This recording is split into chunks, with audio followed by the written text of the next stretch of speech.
स्वागत है आपका इस नए वीडियो में। हमारी जिंदगी में कई बार हम खुद को एक मुश्किल घड़ी में पाते हैं। कई बार हमें बड़े फैसले लेने पड़ते हैं, लेकिन हमें यह नहीं पता होता कि वो सही है या गलत।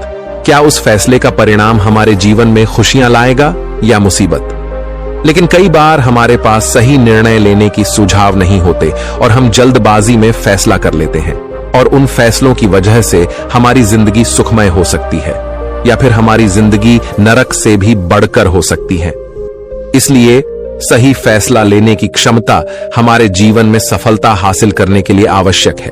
तो चलिए आज की इस बोध कहानी के माध्यम से जानते हैं कि जीवन में सही फैसले कैसे लिए जाएं, और यह भी कि सही निर्णय लेने के तरीका कौन सा है।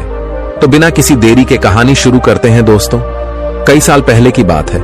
एक छोटे से राज्य में एक बौद्ध भिक्षु निवास कर रहे थे, जिन्हें सभी जगहों पर उनके ज्ञान के बड़े चर्चे थे। वह बौद्ध भिक्षु बहुत ज्ञानी थे। उनके पास लोग बहुत दूर दूर से आते थे ताकि वे उनसे अपनी समस्याओं का समाधान प्राप्त कर सके। उनके पास कोई भी कैसी भी समस्या लेकर क्यों ना आए, वह समस्या का समाधान अवश्य करते थे। जब भी वह किसी की समस्या सुनते तो उस समस्या को बड़े ही ध्यान से सुनते, समझते, उसमें लीन हो जाते, और उसके बाद कुछ देर के लिए वह आंखें बंद करते और समस्या के बारे में अच्छे से सोच विचार करते और उसके बाद उसका समाधान देते। ऐसे में कोई भी व्यक्ति उनके बारे में केवल एक ही बात सोचता था, शायद इन साधु के पास कोई ऐसी चमत्कारिक शक्तियां हैं जिससे यह समाधान पूछते हैं और उसके बाद हमें वह समाधान बताते हैं। एक बार एक युवक ने उन महाराज से यह पूछ भी लिया, क्या आपके पास ऐसी कोई चमत्कारी शक्तियां हैं जिसके कारण आप हमारी समस्याओं का समाधान करते हैं, या आपके पास ऐसी कोई दिव्य दृष्टि है जिससे आप हमारी समस्याओं का समाधान खोज पाते हैं। उस युवक की यह बात सुनकर वह साधु जोर जोर से हंसने लगे, लेकिन उन्होंने उस युवक की बात का कोई जवाब नहीं दिया। उसके कुछ ही दिनों बाद उस राज्य में एक बड़ी अजीब सी घटना घटी। उस राज्य में एक बुढ़िया औरत रहा करती थी, जो अपने पूरे घर में अकेले ही रहती थी। उसका कोई न था। उस राज्य से होकर 4 मित्र अपने घर की ओर जा रहे थे। वे लोग दूसरे नगर में काम करके पैसा इकट्ठा करके अपने गांव की ओर जा रहे थे। ये बात बहुत पुराने जमाने की है, जब यातायात के साधन ना हुआ करते थे, इसलिए वे लोग पैदल ही यात्रा किया करते थे। इसी कारण वे चारों मित्र अपने अपने धन को इकट्ठा करके अपने गांव की ओर प्रस्थान कर रहे थे। उन चारों ने अपना अपना धन एक छोटी सी पोटली में रखा था और उसी पोटली में उन सब की सारी कमाई थी। तभी उन चारों मित्रों में से एक मित्र कहता है, मित्रों, इस तरह से यदि हम अपना धन अलग अलग रखेंगे तो इससे हमारा धन चोरी हो सकता है। क्यों ना हम अपना सारा धन एक ही पोटली में रख दें, जिससे हम सब इस पर ध्यान भी दे सकेंगे और हमारा धन सुरक्षित भी हो जाएगा। और जब हम अपने गांव पहुंच जाएंगे तो हम वहां पर अपना अपना हिस्सा इसमें से ले लेंगे। उन तीनों मित्रों ने उस युवक की बात मान ली और वे सभी मिलकर अपना धन एक ही पोटली में रख देते हैं और वे सभी मिलकर अपने गांव की ओर आगे बढ़ते हैं। चलते चलते काफी समय बीत चुका था और अब रात्रि होने वाली थी। तभी आगे चलकर रास्ते में उन्हें एक घर दिखाई दिया, जहां पर एक बूढ़ी औरत रहा करती थी। रात्रि का समय भी हो चुका था और उन चारों मित्रों को रात रुकने के लिए कोई ना कोई जगह की आवश्यकता भी थी। ऐसे में उन चारों ने मिलकर यह योजना बनाई कि वे लोग आज रात इसी घर में ठहरेंगे। इसलिए वे चारों लोग उस घर की ओर आगे बढ़ते हैं। उस घर का दरवाजा खटखटाते हैं। तभी सामने से एक बूढ़ी औरत दरवाजा खोलती है और उन चारों मित्रों में से एक मित्र हाथ जोड़कर उस बूढ़ी औरत से कहता है, माता जी, हम अपने गांव की ओर जा रहे थे, लेकिन यहां रास्ते में ही रात हो गई और अब हम इतनी रात में सफर नहीं कर सकते। इसलिए हमारी आपसे विनंती है कि हम आपके यहां पर एक रात रुकना चाहते हैं। सुबह होते ही हम यहां से चले जाएंगे। उस बूढ़ी औरत ने काफी देर सोच विचार किया और उसके बाद वह बूढ़ी औरत कहती है, ठीक है, तुम सभी आज रात के लिए यहां पर रुक सकते हो। मुझे कोई दिक्कत नहीं, मैं खाना बनाने जा रही हूं। कहो तो तुम लोगों के लिए भी बना दूं। उन चारों ने सहमति जताते हुए कहा, हां बिल्कुल। उसके बाद उन चारों मित्रों ने धन की पोटली उस बूढ़ी औरत को थमा दी और कहा, माता जी, इस पोटली में हमारे साल भर की कमाई है। हम चारों ने अब तक का अपना सारा कमाया हुआ धन इसी पोटली में रखा है और अब हम इसे आपको सौंपते हैं, क्योंकि यह हम चारों से ज्यादा आपके पास सुरक्षित होगा। हम बस इतना चाहते हैं कि यदि हम चारों में से कोई एक व्यक्ति से लेने आए तो आप इस पोटली को उसे मत देना जब तक कि हम चारों एक साथ इस पोटली को लेने न आए। तभी वह बूढ़ी औरत कहती है, ठीक है बेटा, यदि तुम चारों एक साथ आओगे तभी मैं इस पोटली को आपको सौंपेंगे। और वैसे भी आप लोग तो सुबह यहां से चले जाने वाले हैं, मैं आपको सुबह ही यह पोटली थमा दूंगी, वह धन की पोटली। उस बूढ़ी औरत को थमाकर चारों मित्र निश्चिंत हो जाते हैं कि अब उनका धन सुरक्षित है और वे लोग खाना खाकर सो जाते हैं। अगली सुबह जब वह चारों उठते हैं तो सभी लोग अपनी आगे की यात्रा के लिए तैयारियां शुरू कर देते हैं। उन चारों नौजवानों में से एक नौजवान थोड़ा सा बदमाश था। वह अपने उन तीनों मित्रों से कहता है, भाइयों, इस बूढ़ी औरत ने हमारी रात भर खातिरदारी की है, हमें अच्छा भोजन खिलाया, सोने के लिए अच्छी जगह दी, रात भर यहां सर छुपाने के लिए एक अच्छा मकान दिया और हमने अब तक उसके लिए कुछ नहीं किया। वह बूढ़ी औरत अकेले ही खेतों में काम कर रही है। क्या हम सभी यहां से जाने से पहले इस बूढ़ी औरत की मदद नहीं कर सकते? उस बदमाश नौजवान ने मन ही मन यह योजना बना ली थी कि वह किसी तरह से भी उस बुढ़िया से पोटली हासिल करके ही रहेगा।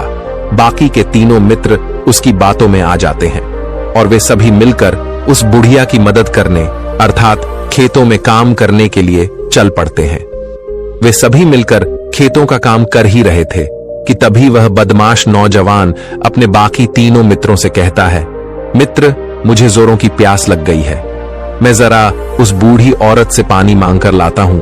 वह बाकी मित्र भी अब काफी थक चुके थे, उन्हें भी जोरों की प्यास लगी थी, इसलिए वह तीनों मित्र उसे वहां से जाने की अनुमति दे देते हैं। जैसे ही वह बदमाश उस बूढ़ी औरत के पास पहुंचता है, वह उस बूढ़ी औरत से कहता है, माता जी, अब हम यहां से जा रहे हैं, कृपया करके हमारे धन की पोटली हमें वापस दे दें। इस पर वह बूढ़ी औरत कहती है, नहीं नहीं, जब तक तुम चारों एक साथ ना हो तब तक मैं वह पोटली किसी को नहीं दे सकती। तुम्ही ने तो कहा था कि जब तक हम चारों एक साथ ना हो तब तक यह पोटली किसी को नहीं देनी है। तभी वह बदमाश उन तीनों की तरफ इशारा करते हुए कहता, हे लाओ। उन तीनों ने सोचा कि हमारा मित्र हमारे लिए पानी लाना चाहता है, इसलिए वह हमसे आज्ञा मांग रहा है। तभी उन तीनों मित्रों ने इशारे में उस युवक से कहा, हाँ हाँ ठीक है, ले आओ। ये देख, उस बुढ़िया को यह लगने लगा कि अब ये चारों यहां से जा रहे हैं और ये अपनी पोटली मांग रहे हैं, इसलिए उस बुढ़िया ने वह कोठलाकर उस बदमाश के हाथों में रख दी और वह बदमाश उस पोटली को लेकर वहां से चला गया और बाकी के तीनों मित्र अपने खेत के काम में व्यस्त हो जाते हैं। कुछ देर के बाद जब वह तीनों खेत का काम करके वापस लौटते हैं और बुढ़िया से कहते हैं, माता जी, हमारा मित्र जो यहां पानी पीने आया था वह कहाँ गया? इस पर वह बुढ़िया कहती हैं, क्या वह पानी पीने आया था? पर वो तो कह रहा था कि हम चारों जा रहे हैं, कृपया करके हमारे धन की पोटली हमें थमा दें। तब तीनों बड़े आश्चर्य होकर उस बुढ़िया से कहते हैं, माता जी, हमने भला कब कहा वह पोटली मांगी थी? हमें तो प्यास लगी थी और हमने पानी के लिए इशारा किया था। तभी बूढ़ी औरत उन तीनों से कहती हैं, परंतु अब तो वह पोटली लेकर जा चुका है। तभी वह तीनों मित्र सर पकड़कर रोने लगते हैं और कहते हैं, माता जी, उसमें हमारा सारा कमाया हुआ धन था जो वह अकेले लेकर भाग चुका है। हमने तो आपको कहा था कि जब तक हम चारों एक साथ न आए तब तक आपको वह पोटली किसी को नहीं देनी है, फिर आपने ऐसा क्यों किया? इसमें आप ही की गलती है। हमने आपको उस पोटली की हिफाजत के लिए रखा था और आपने उसे एक ऐसे आदमी के हाथों में दे दिया जिसने हमारा सारा धन हमसे लूट लिया। हम बर्दाश्त नहीं करेंगे, हम राजा के पास जाएंगे और राजा से आपकी शिकायत करेंगे, न्याय की मांग करेंगे। अब तो इस बात का राजा ही फैसला करेंगे। तीनों नौजवान क्रोधित होकर राज दरबार में पहुंच जाते हैं और अपनी सारी समस्या उन राजा को बता देते हैं। जब वह राजा उन तीनों नौजवानों की बात ध्यानपूर्वक सुनता है तो वह तुरंत ही उस बुढ़िया को राज दरबार में पेश होने का आदेश देता है। राजा के आदेश पर राजा के सैनिक तुरंत ही उस बूढ़ी औरत को राज दरबार में पेश करते हैं और राजा भरी दरबार उस बूढ़ी औरत को दोषी करार कर देता है और कहता है, तुम्हें वह पोटली उस अकेले व्यक्ति को नहीं देनी चाहिए थी। जब उन्होंने तुमसे कहा था कि जब तक वह चारों एक साथ उस पोटली को लेने ना आए तब तक तुम्हें वह धन किसी को नहीं देना चाहिए था। इसमें तुम्हारी गलती है और अब तुम्हें इसका हर्जाना भरना होगा, तुम्हें इनका धन लौटाना होगा।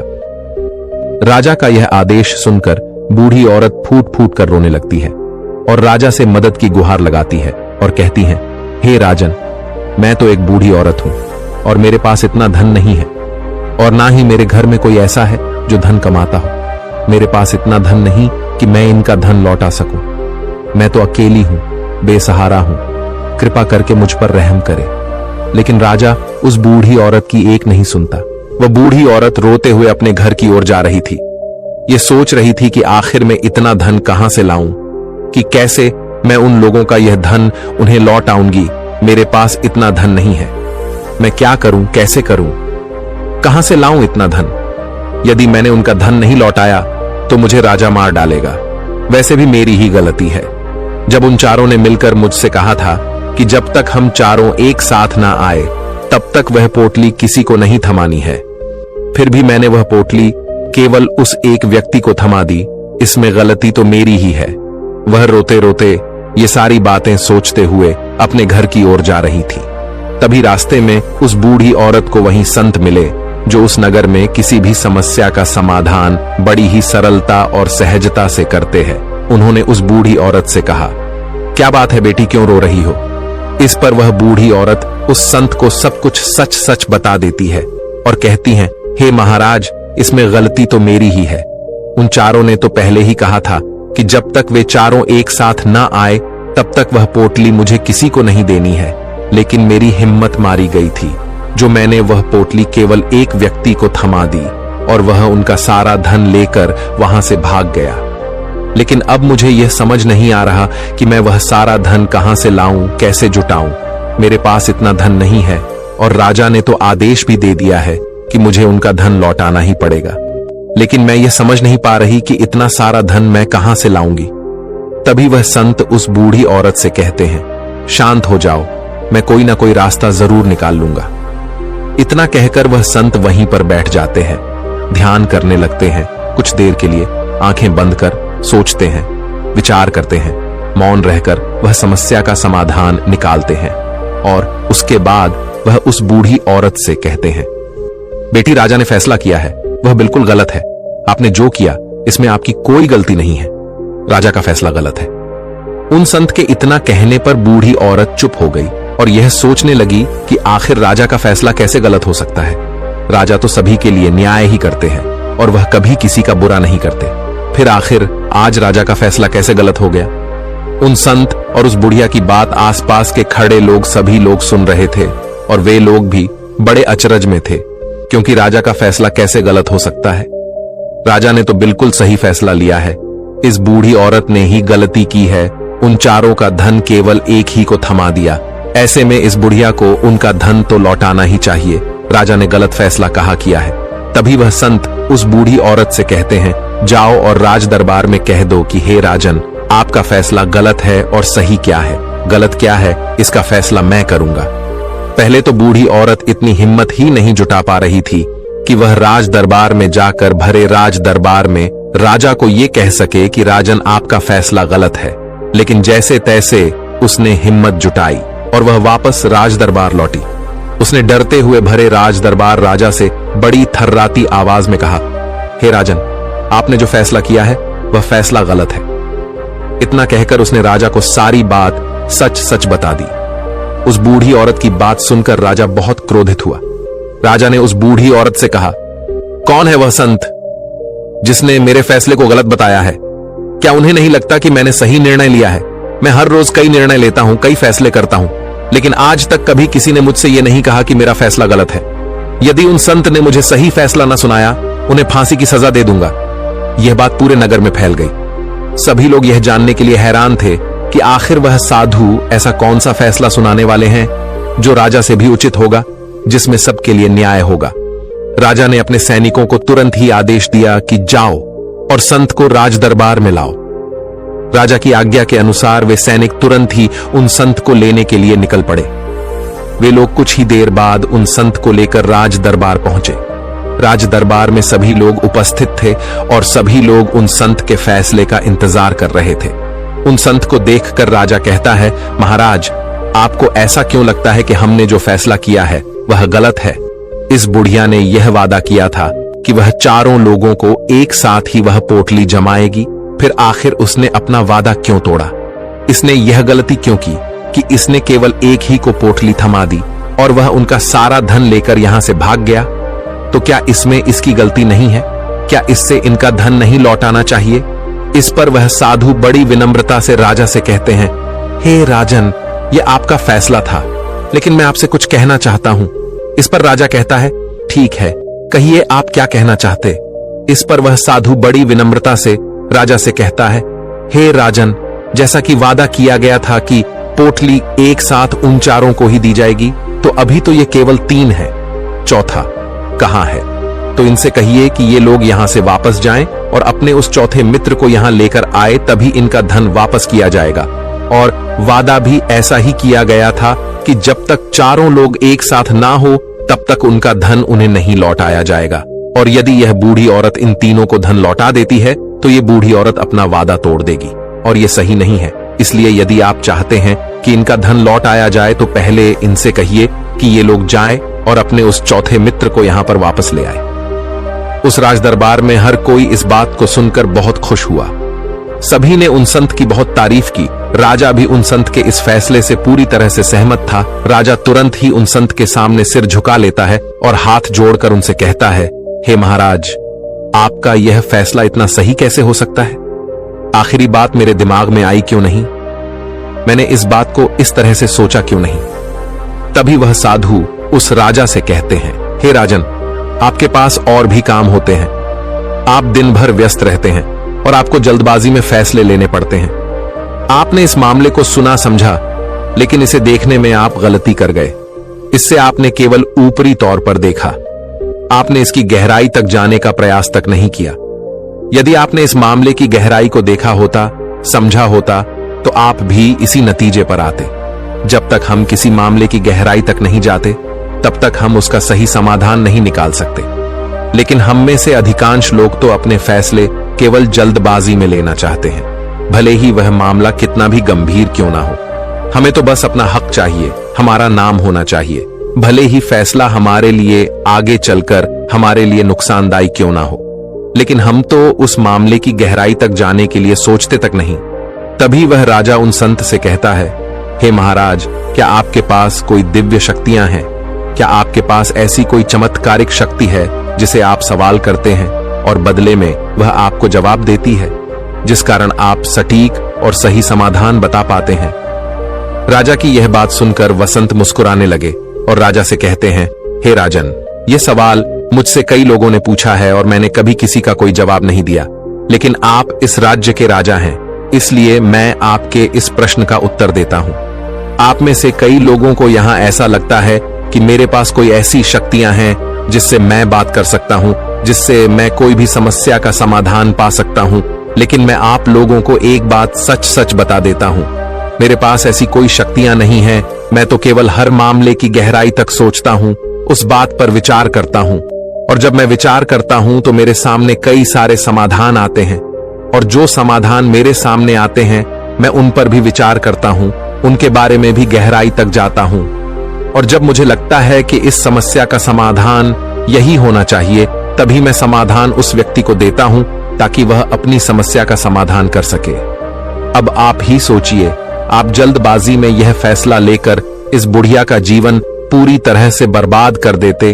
हमारा पूरा जीवन केवल एक फैसले पर निर्भर करता है। यदि वह फैसला सही हुआ तो हमारा जीवन अच्छा बन जाएगा, और यदि वह फैसला गलत निकला तो हमारा जीवन नर्क से भी बदतर हो सकता है। इसलिए यदि आप सही और सटीक फैसला लेना चाहते हैं तो आपको मौन रहना सीखना पड़ेगा। मौन रहकर उस पर विचार करना सीखना होगा, क्योंकि हमारे फैसले ही हमारा भविष्य तय करते हैं, हमारी जिंदगी का अगला पड़ाव तय करते हैं।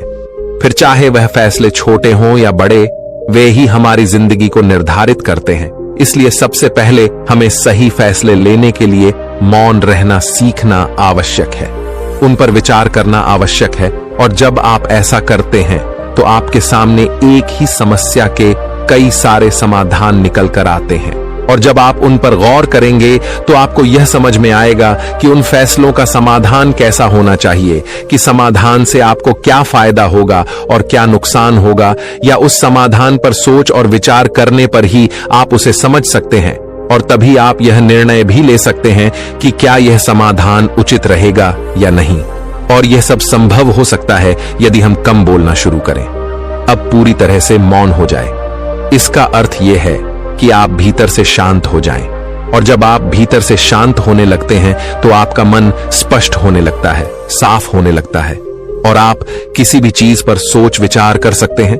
और जब आप भीतर से शांत होने लगते हैं तो आप ऊपर से भी कम बोलते हैं, और जब आप धीरे धीरे कम बोलने के आदी हो जाते हैं तो आप साफ और स्पष्ट तौर पर सोच और समझ पाते हैं। आपके विचारों में शुद्धता आ जाती है, जिससे आपको यह साफ और स्पष्ट देखने को मिल जाता है ये कौन सा फैसला सही होगा और कौन सा फैसला गलत होगा। आपको उस परिस्थिति में क्या करना चाहिए और क्या नहीं करना चाहिए। लेकिन हम में से अधिकांश लोग अपने आप को सही साबित करने के लिए, अपने आप को ऊंचा साबित करने के लिए अत्यधिक बोलते हैं, और इतना बोलते हैं कि हर कोई उनकी बातों को गंभीरता से नहीं लेता। उन्हें ऐसा लगता है कि मानो ज्यादा बोलना ही हमारे लिए हमारा शस्त्र है, लेकिन वह यह भूल जाते हैं कि वह अत्यधिक बोलकर मूर्ख बन रहे हैं। लोग हमारा मजाक बनाते हैं, हमें